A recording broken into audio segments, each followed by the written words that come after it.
सगळ्यात मोठा रोग झालाय आपल्या लोकांना. कोणता झालाय? तिने मला आवाजच दिला नाही, तिने मला बोलावंच नाही, तिने मला फोन बी करा नाही. काय होतं माहिती का? गावात कीर्तन सुरू झालं की घरातली महिला मंडळ आपली आपली आवरावर करत असते आणि ते जेव्हा ते तिच्या कानावर पडतं ना, पंचपदीचे स्वर असतील, तुकामणी असतील, काही महिलांचं इतकं बारकाईने लक्ष असतं ना. सुंदरते ध्यान सुरू झालं, तुकामणी सुरू झालं, पंचपदीचे शेवट झाला, आता विठोबा रुक्मिणी झाली की महाराज व्यासपीठावर येणार. मग ती लगबगीला कसं तरी कुलूप लावते घराला. या दिशेनं ओढ असते ना माणसाला एका अर्थाने, आणि मंडपाच्या दिशेनं यायला लागते. शेजारी मात्र आवरून बसलेली असते. आई मला हाका मारस का? आणि ती तिच्या गडबडीत आहे, तिला पोचायचंय मंडपापर्यंत. ती आवरून बसलेली असते तरी हिचा आवाज येण्याचा. ती पोऱ्याला लगन आहे का धडे? का जाऊळ आहे की घरचा कार्यक्रम आहे? गावातला सप्ताह काय असतो? सार्वजनिक कार्यक्रम असतो. गावातला सप्ताह सार्वजनिक कार्यक्रम असतो. भगवंताच्या असणाऱ्या कथेमध्ये, कीर्तनामध्ये कुणीतरी मला बोलवेल असा अट्टहास कुणाच्याही मनात नसावा. आपलं आवरलं, बाहेर जाऊन बसायचं, निघाले आपल्या शेजारी पाजारी बाया की त्यांच्या मागोमाग निघून जायचं. का? कारण तिथं गेल्यानंतर जो तिथपर्यंत पोहोचेल याची, जो पोहोचलाय याची पावती फक्त त्याच्यापर्यंत येणार आहे, रागे भरणाऱ्यापर्यंत जाणार नाही. हे कार्य असं आहे, जो करेल तिथपर्यंत ही पावती पोहोचणार आहे, जो करेल त्याच्या पुण्याचा साठा होणार आहे. म्हणून प्रत्येकाला हे आपलं म्हणून स्वीकारा. आपल्याला तिथपर्यंत जायचंय, भगवंताच्या कार्याची आपल्याला ओढ आहे असं म्हणून ते स्वीकारा. आणि हे मी इथं सांगते असं नाही बरं, हे मी दररोज सांगते. आणि या सर्व गोष्टी जेव्हा मिळून येतील तेव्हा, जेव्हा तुम्ही मंडपात पोहोचता तेव्हा कार्यकर्ते करतील असा भाव मनात ठेवू नका. ग्लास पडलेला दिसला रस्त्यात तो उचलायचा, काही घाण पडलेली दिसली मंडपामध्ये ती उचलायची. कारण जे कार्यकर्ते त्यांच्याकरता आपण मंडपात येत नाहीये, आपण महादेवासाठी मंडपात येत आहे ना. कुणासाठी येत आहे? म्हणा काहीतरी म्हणा. कुणासाठी? महादेवासाठी येत आहे ना. मग त्यांनी बघायला पाहिजे की महादेवानी बघायला पाहिजे? आणि ते कुठेही बघतात. त्यांचं असणारं जे इंटरनेट आहे ना, तुम्ही किती कोपऱ्यात असा जगाच्या, तिथं मात्र ते पोचतं. तुम्ही किती कोपऱ्यात सेवा केली असेल भगवंताची, किंवा अंधाऱ्यात जरी तुम्ही मंडप साफ केलेला असला तरी सुद्धा ते त्याच्या नजरेतून सुटणार नाही. कार्य म्हणजे काय असते माहिती? पडलेली चटई उचलली याला सुद्धा काय म्हणतात? कार्यच म्हणतात. चटईवर असणारी धूळ झटकणं याला काय म्हणतात? ही सेवा आहे. आणि ती सेवा जेव्हा तुम्ही करता, असे सेवा करणारे भक्त माझ्या महादेवाला फार आवडतात.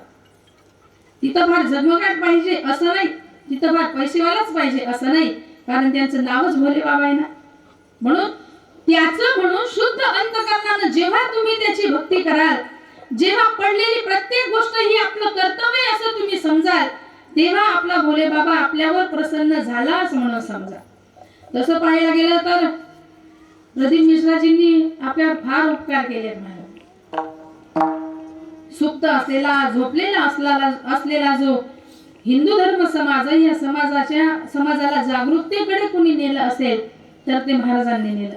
आणि म्हणून आज गावोगावी नाही, गल्लोगल्ली वाटेतही तुम्ही जा, महादेवाचं मंदिर लागलं नाही असं होणारच नाही. नवीन असणाऱ्या मंदिरांचं निर्माण प्रत्येक ठिकाणी होतंय. आणि आता त्या मंदिरांचं निर्माण जेव्हा झालंय, कुठलंही मंदिर असू द्या, त्या मंदिराचं निर्माण झाल्यानंतर तिथं पावित्र्य कसं राखलं जाईल याचा विचार प्रत्येकाने करायचा. कारण मंदिर बांधणं जेवढं अवघड आहे तेवढंच अवघड आता तिथं पावित्र्य राखण्याला सुद्धा आहे. प्रत्येकाचं लक्ष त्या ठिकाणी असावं. संध्याकाळी तिथं दिवा लागतो की नाही याच्याकडे सुद्धा आपलं लक्ष असावं. किती गडबडीत असू द्या तुम्ही, किती गडबडीत असू द्या, तिथं सकाळी आणि संध्याकाळी जयघोष व्हायला पाहिजे, पूजन व्हायला पाहिजे, आरती व्हायला पाहिजे. आता महिला मंडळाला काही सांगायची गरज नाही. सकाळी सकाळी महादेवाच्या मंदिरात जाऊन आरती करा असं सांगावं लागतं का? नाही सांगावं लागत. आपण पहिले आपल्या मनात तोच विचार आहे, आपण तिथं जातो, अभिषेक करतो आणि आरती सुद्धा म्हणतो. तसं संध्याकाळी सुद्धा भगवान महादेवांचा अभिषेक व्हायला पाहिजे आणि तिथं दिवाबत्ती व्हायला पाहिजे. सगळ्यांचं लक्ष आहे ना मंदिराकडे. याच पद्धतीचं जर आपलं कार्य सुरू असेल तर नक्कीच महादेव आपल्यावर प्रसन्न झाल्याशिवाय राहणार नाही.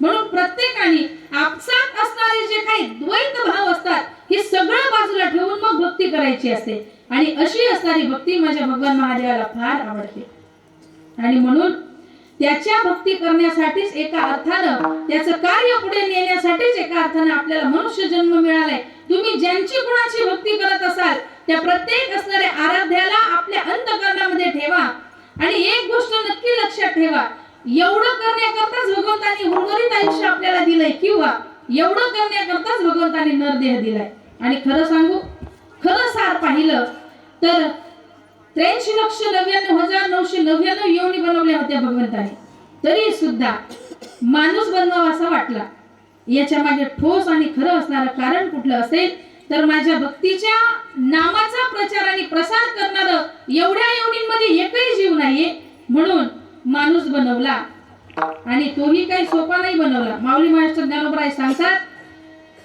माझं नाव एकदा मुखात येण्यासाठी सुद्धा ऐसे सहस्र जन्म ओळखीची एक वेळ मुखाशी यावया कैसे सहस्र माणसाचे सहस्र जन्म त्या तुमच्या मुखामध्ये भगवान महादेवाचं नाव येण्यासाठी तयाच्या वाचे पुढे नाम नाचत असे माझे ऐसे सहस्र जन्म ओळखीचे एक वेळ मुखाशी यावया एकदा माझं नाम मुखात येण्याकरिता माणसाचे सहस्र जन्म घ्यावे लागतात आणि मग कुठे मात्र त्याचं नाम देवाचं नाम आपल्या मुखात येतं बहुता सुकृताची जोडी म्हणून विठ्ठल आवडी अजून सांगू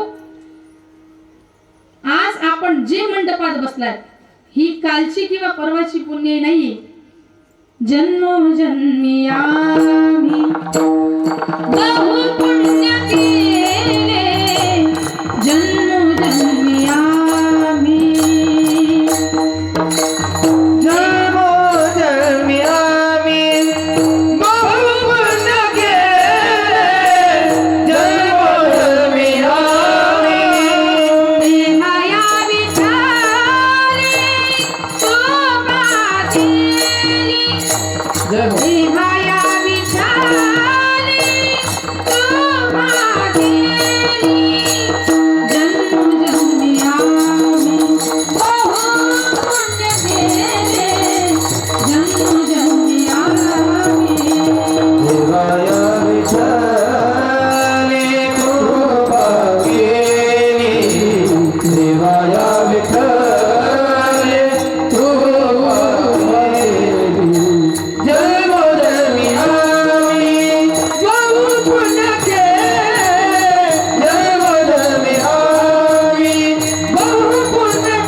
या सगळ्यांचा उपयोग म्हणून आज भगवंताच्या नामस्मरणासाठी नरदेह आणि नामस्मरण हा सुंदर असा योगायोग घडून आला आणि योगायोग सहज घडत नसतो योगायोग घडायलाही काहीतरी तरतूद लागते आज माझं कीर्तन इथं व्हावं मला भगवान महादेवांची सेवा करण्याचा योग प्राप्त व्हावा ही सुद्धा रचना फार अगोदरची असते माणसाला वाटतं आम्ही करतो पण ही रचना कोणाची असते भगवंताची असते सहज फोन केला होता दादांना दुपारी त्यांनी सांगितलं आज तुम्हाला कार्यक्रमाला यायचंय मी म्हटलं असं अचानकच हो म्हणे अचानक यायचंय पण साध्या वाहनानं या कारण पाकिट मला भरायचं दादा म्हणे आम्ही जेमतेम येतच पाकिट मला भरायचंय मग आता तुमच्याकडून पाकिटच मागते असं काही नाही घरमधल्या दाया इथे बहिणी काय करू शकते ते सांगा मी तुमच्या मालक वावर मग जायला तिथला मग घरमधल्या दाया इथे देते सांग भारी साडीला येतेच ते कोण आणि मालक जेव्हा संध्याकाळी घर येतो काय म्हणे संध्याकाळ मालकले समजा तेच विचार ही साडी कुठून आणली बहिणी मध्ये मन भावनी लिहिले काय म्हणतात माझ्या भावाने घेतली आणि कशी राह तुम्हाला गावली गोष्ट नाही इतके सिरियसली संध्या नका म्हणकडे आणि बघा संतापमध्ये तुम्हाला नाही सांगायला वयले म्हणून सांगायला तसं उदाहरण का दिलं तसं मालक गावाला जायला तिला मग दाया येतेस आणि भारी साडी येतेस आणि भाऊनं नाव सांगतेस ना तसं मालक अजून काशी माहित मालक काशी दूर घेतच नाही तिथला मग तुम्हाला साडे फुकट कीर्तन करण मन भाऊनी पाकिट भरवत असं जर सांगत आणि त्या काशीला जाऊन पहिले ना टाकी पॅक करी जायले डिझेल विशेष नाही म्हणजे ऐन टाइमला जर वेळ तर मग प्रसंग पडला तर जावं लागतं.